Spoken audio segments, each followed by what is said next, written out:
Hello friends, 5G exam tracker में आपका स्वागत है। मैं विजय सिंह कंप्यूटर प्रश्नोत्तरी की एक श्रृंखला शुरू करने जा रहा हूं, जिसमें रोज आपको 20 क्वेश्चन कराए जाएंगे जो परीक्षा के दृष्टि से बहुत ज़्यादा उपयोगी हैं। तो आइए शुरू करते हैं।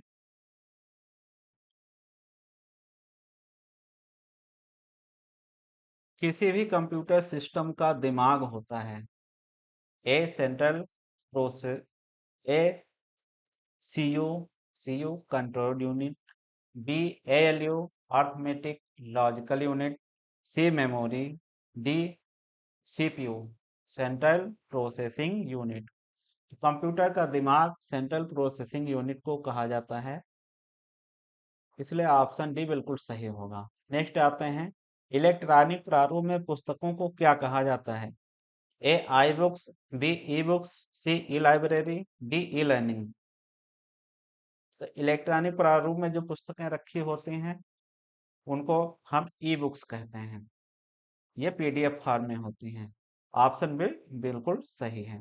नेक्स्ट आते हैं, कौन सा ईमेल क्लाइंट नहीं है? A Google, B Yahoo, C Gmail, D Rediff. Email client क्या होते हैं? ईमेल क्लाइंट्स होते हैं कि जैसे हमको एक जगह से मेल भेजनी है किसी दूसरे के पास, तो हम ईमेल क्लाइंट का यूज करते हैं। अब इसमें Yahoo Yahoo mail dot com, Gmail dot com, Rediff mail dot com ये ईमेल क्लाइंट हैं। पर गूगल जो है वो एक सर्च इंजन है, तो यहाँ पे सही आंसर होगा ए गूगल। नेक्स्ट आते हैं, www.google.com किसका एक उदाहरण है? ए वेबसाइट, बी सर्च इंजन, सी यूआरएल, डी डोमेन। इसका सही आंसर होगा सी यूआरएल। यूआरएल का फुल फॉर्म है यूनिफॉर्म रिसोर्स लोकेटर। इसको एड्रेस ऑफ द वेब भी कहा जाता है। नेक्स्ट देखते हैं, कंप्यूटर को दिए गए निर्देशों के समूह को क्या कहते हैं? ए डेटा, बी प्रोग्राम, सी डेटाबेस, डी नेटवर्क। इसका सही आंसर होगा बी प्रोग्राम। कंप्यूटर को जो इंस्ट्रक्शन दिए जाते हैं उनको हम प्रोग्राम कहते हैं। नेक्स्ट आते हैं, कंप्यूटर का जनक किसे कहा जाता है? A James Gosling, B Dennis Ritchie, C Charles Babbage, D इनमें से कोई नहीं। कंप्यूटर का जनक चार्ल्स बेबेज को माना जाता है, इसलिए आंसर सी बिल्कुल सही होगा। नेक्स्ट आते हैं, एंड्रॉयड का पहला संस्करण है ए 1.0, बी जिंजर ब्रेड, सी किट कैट, डी फ्रायो। आइए देखते हैं इसका क्या उत्तर होगा। 1.0, एंड्रॉयड का पहला संस्करण 1.0 है। नेक्स्ट आते हैं, सेंट्रल प्रोसेसिंग यूनिट जिसको सीपीयू भी कहा जाता है से कंप्यूटर के परिधीय उपकरणों में डेटा का स्थानांतरण किसके माध्यम से किया जाता है? ए इंटरफेस, बी बफर मेमोरी, सी मॉडेम, डी कंप्यूटर कोड्स। इसका सही आंसर होगा ए इंटरफेसेस। नेक्स्ट आते हैं, कौन सी वस्तु लोकल एरिया नेटवर्क में उपयोग नहीं की जाती है? जब हम लैन क्रिएट करते हैं तो उसमें कौन से जो ऑप्शन दिए हुए हैं इसमें कौन सी ऐसी वस्तु है कि वो लैन में यूज नहीं होती है? ए इंटरफेस कार्ड, बी केबल, सी कंप्यूटर, डी मॉडेम। तो जब लैन हम बनाते हैं तो इंटरफेस कार्ड, केबल यूज होती है और मॉडेम यूज होता है, पर इसमें कंप्यूटर नहीं यूज होता है। सही आंसर होगा सी कंप्यूटर। जैसे लैन है, लैन लोकल एरिया नेटवर्क होता है। ये ऑफिसों में एक जगह पे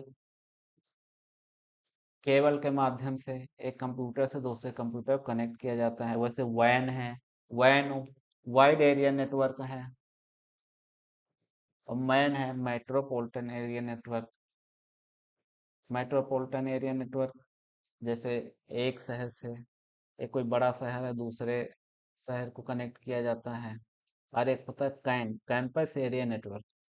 कैंपस एरिया नेटवर्क किसे कहा जाता है कि जैसे एक संस्था है, वो अपनी दूसरी संस्था जो उसकी ब्रांच होती है, वहाँ पे वो अपने डेटा का ट्रांसफर करना चाहती है, तो उसके लिए जो है कैन कैंपस एरिया नेटवर्क का यूज किया जाता है। तो नेक्स्ट आते हैं, एक प्रकार का सॉफ्टवेयर जिसका प्रयोग यूजर की सहायता के लिए होता है। A system software, B firmware software, C application software, D सभी। ऐसा सॉफ्टवेयर जो यूजर की हेल्प के लिए बनाया जाता है उसको एप्लीकेशन सॉफ्टवेयर कहते हैं। जैसे एम एस वर्ड है, PowerPoint, M S Access, ये क्या है? एप्लीकेशन सॉफ्टवेयर है। नेक्स्ट आते हैं, वाईफाई की फुल फॉर्म क्या होती है? A wireless fide, B wire fidelity, C wireless features, D wireless fidelity. तो वाईफाई को क्या कहते हैं? Wireless Fidelity. ऑप्शन डी बिल्कुल सही होगा। नेक्स्ट आते हैं, एक प्रकार के सॉफ्टवेयर जिनका उपयोग निःशुल्क किया जा सकता है। ऐसे सॉफ्टवेयर जो क्रिएट किया जाता है, बनाए जाते हैं, पर वो पेड नहीं होते हैं। यूजर उनको वेब के माध्यम से डाउनलोड कर सकता है और अपने यूज में ले सकता है। जैसे लाइनेक्स, लाइनेक्स एक ओपन सोर्स सॉफ्टवेयर है। तो यहाँ सही आंसर होगा A open source software. Next आते हैं, एम कॉमर्स क्या है? A machine commerce, B mobile commerce, C money commerce, D marketing commerce.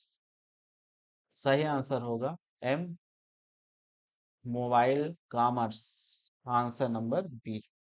Next आते हैं, एंड्रॉयड निष्पादन योग्य फाइल का एक्सटेंशन क्या है? Dot ASP, dot EXE, dot APK, dot DLL। Dot EXE और डॉट DLL जो फाइलें हैं, ये सिस्टम कंप्यूटर में यूज की जाती हैं। डॉट APK फाइल जो है ये एंड्रॉयड सिस्टम मोबाइल में यूज की जाती है। और डॉट ASP डॉट नेट, जो डॉट नेट होते हैं वो उसकी फाइलों के लिए यूज किए जाते हैं। तो यहाँ सही आंसर होगा answer C dot APK। Next आते हैं, मॉडेम का आविष्कार किसने किया? एप्पल कंप्यूटर्स, या डिजिटल इक्विपमेंट कारपोरेशन, या वैंग लैबोरेटरी लिमिटेड, या AT and T Information System. तो इसका सही आंसर होगा D, AT and T Information System. Next आते हैं, निम्नलिखित में से कौन सा ग्राफिक यूजर इंटरफेस का उदाहरण है? तो इंटरफेस दो होते हैं, एक ग्राफिक यूजर इंटरफेस और एक character user interface. Character user interface CUI, जैसे लाइनक्स होता है और टास होता है, यूनिक्स। करेक्टर यूजर इंटरफेस क्या होते हैं कि उसमें जैसे जो हमारे वर्ड्स हैं, अल्फ़ाबेट्स हैं, तो सिर्फ उनको हम देख सकते हैं। बाकी जैसे हमको वीडियो देखना है, फोटोज देखनी है, तो वो चीज़ हम यूज में नहीं ला सकते, उनको नहीं देख सकते हैं। तो इसलिए उनको करेक्टर यूजर इंटरफेस क्या कहा गया है। ग्राफिक यूजर इंटरफेस क्या है कि जो करेक्टर यूजर इंटरफेस है, जो अल्फ़ाबेट्स वगैरह हैं, जो प्रोग्रामिंग है, जो सॉफ्टवेयर हैं, उन पे तो हम काम कर ही सकते हैं। साथ साथ हमको जैसे वीडियोज देखने हैं, फोटोज देखनी है, कोई प्रेजेंटेशन तैयार करना है, तो उसको भी हम उसमें तैयार कर सकते हैं। जैसे विंडोज है, विंडोज में क्या है? विंडोज एक ग्राफिक यूजर इंटरफेस का उदाहरण है। एंड्रॉयड है, एंड्रॉयड भी ग्राफिक यूजर इंटरफेस का उदाहरण है। तो यहाँ सही आंसर होगा सी एंड्रॉयड। नेक्स्ट आते हैं, ऑपरेटिंग सिस्टम किस प्रकार का सॉफ्टवेयर है? A open source software, B application software, C system software, D सभी। तो ऑपरेटिंग सिस्टम सॉफ्टवेयर जो है वो एक सिस्टम सॉफ्टवेयर है, ये कंप्यूटर को चलाने के लिए यूज किया जाता है। ऑप्शन सी बिल्कुल सही है। नेक्स्ट आते हैं, पूरी तरह से परस्पर जुड़े नेटवर्क टोपोलॉजी का वैकल्पिक नाम क्या है? A mesh topology, B star topology, C tree topology या डी रिंग टोपोलॉजी। तो जो पूरी तरह से एक दूसरे से जुड़े होते हैं नेटवर्क, उस टोपोलॉजी को हम क्या कहते हैं? मेश टोपोलॉजी कहते हैं। नेक्स्ट आते हैं, निम्नलिखित में से व्हाट्सएप किसका उदाहरण है? A system software, B application software, C open source software, D दो और तीन दोनों। तो व्हाट्सएप क्या है? एक तो फ्री में मिलता है, इसलिए ओपन सोर्स सॉफ्टवेयर है। इसको गूगल प्ले से जाके डाउनलोड कर सकते हैं, इसके लिए कोई पेमेंट नहीं देनी पड़ती है। और क्या है? ये एक एप्लीकेशन है। तो यहाँ दो और तीन दोनों सही होंगे, इसलिए ऑप्शन डी बिल्कुल सही होगा। नेक्स्ट आते हैं, निम्नलिखित में से कौन इनपुट डिवाइस का उदाहरण है? डिवाइसेस कितने हैं? जैसे इनपुट डिवाइस होती है, आउटपुट डिवाइस होती है। इनपुट डिवाइस, कंप्यूटर में कोई चीज़ डाटा भेजना है, इनपुट करना है, उसके लिए जो यूज होती है। आउटपुट डिवाइस क्या है? कि जो चीज़ हमने फीड किया उसको देखने के लिए, आउटपुट डिवाइस। अब इनपुट डिवाइस क्या है? कीबोर्ड है, माउस है, स्कैनर है। आउटपुट क्या है? प्रिंटर है, डिस्प्ले है। तो यहाँ सही आंसर होगा सभी। कीबोर्ड भी है, माउस, स्कैनर, इनसे क्या होता है? डाटा इनपुट कर सकते हैं। तो दोस्तों, आज का सेशन कैसा लगा? आशा करते हैं कि आज के सेशन में आपको बहुत उपयोगी जानकारी मिली होगी। अगले आने वाले सेशन को देखने के लिए आप हमारे चैनल को सब्सक्राइब कीजिए और बेल घंटे को प्रेस कीजिए। ज़्यादा से ज़्यादा अपने दोस्तों तक शेयर कीजिए, जिससे कि नई जानकारी आपको मिलती रहे। थैंक यू, फिर मिलते हैं। Bye bye.